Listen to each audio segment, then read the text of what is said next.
Bonjour. Cette semaine, j'aimerais vous parler des respirations en général. Alors, il y a une respiration qui n'en est pas vraiment une, c'est l'apnée. Et les taoïstes ont par rapport à l'apnée une idée bien précise. Alors, je m'appelle Ben, je suis experte en pratique taoïste et donc mon maître Mantak Chia nous a appris que quand on est en bonne santé, en fait, on peut tenir une apnée relativement longue, c'est-à-dire de 20 à 30 secondes. Alors, dans cette vidéo, moi, je vous encourage tout simplement à vous boucher le nez, à prendre votre montre ou voilà, un moyen de contrôler le temps et de compter combien de temps vous pouvez tenir en apnée. Donc en fait, on inspire, on expire, c'est une apnée vide, on se bouche le nez, on peut le faire ensemble.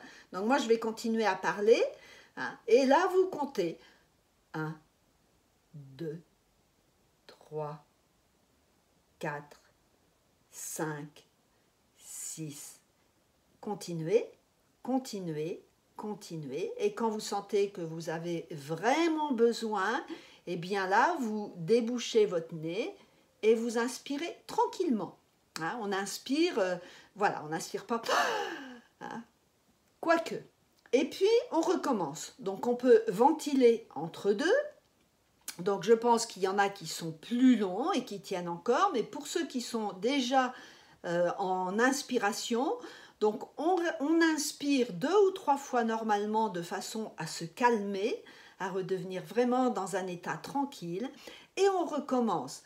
Inspire, expire, et on se bouche le nez, et on compte à nouveau. Donc je vous laisse vous entraîner parce qu'en fait jeudi, donc on va s'entraîner pour faire ce que l'on appelle la respiration embryonnaire, qui est, comme son nom l'indique, c'est la respiration comme quand on est embryon. Et l'intérêt de cette respiration, c'est qu'elle va solliciter tous nos diaphragmes, qui sont des muscles qui ont tendance à ne pas bouger assez quand on est dans la vie quotidienne. Voilà. Et donc, on va, avec l'apnée, qui dure plus ou moins longtemps, mais le plus longtemps possible, ça nous permet de sentir les mouvements autonomes des diaphragmes. C'est une sensation très particulière et c'est très intéressant pour toutes nos pratiques. Voilà, donc je pense que vous avez repris votre souffle plus ou moins rapidement. Donc avant de refaire une apnée vide, reventilez, c'est-à-dire respirer 2 ou 3 fois pour retrouver le confort et vous recommencez. Et c'est bien si vous tenez au moins 20 secondes. Donc il suffit de s'entraîner en fait, parce que le manque d'air, c'est une de nos grandes peurs. Et donc, du coup, c'est intéressant pour nous aussi de nous entraîner de cette façon. Alors, je vous souhaite une bonne semaine. Vous pouvez me retrouver sur beautéetao.com. Et puis, je vous dis à bientôt.